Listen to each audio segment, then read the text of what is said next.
এগুলো কোনো গাল গল্প নয়, কোনো কেচ্ছা কাহিনী নয়, এগুলো কিন্তু ইসরাইলি রিওয়ায়াতও নয়, সহিহ হাদিস এগুলো। নবী সাল্লাল্লাহু আলাইহি ওয়াসাল্লাম হাদিসগুলো বলেছেন, এক সরিষা দানা পরিমাণ মিথ্যা নাই এখানে।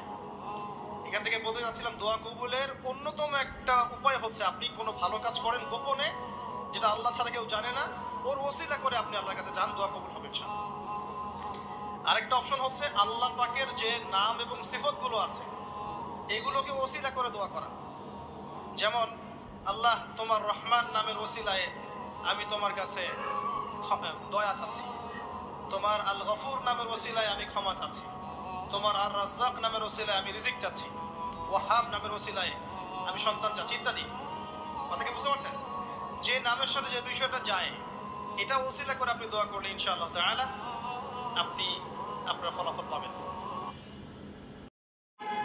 বান্দা দোয়া করেছে, সাথে সাথে কবুল করা হয়নি, আপনাকে এটা উপযুক্ত সময় দেওয়া হবে ইনশাআল্লাহ। 2 নাম্বার, এই যে আপনি আল্লাহর কাছে চেয়েছেন, এর ওসিলায় আল্লাহ পাক আপনার আমল, আপনার তাকদীর থেকে কোনো বিপদ আপদ সরিয়ে দিয়েছে, আপনি বুঝতে পারেননি।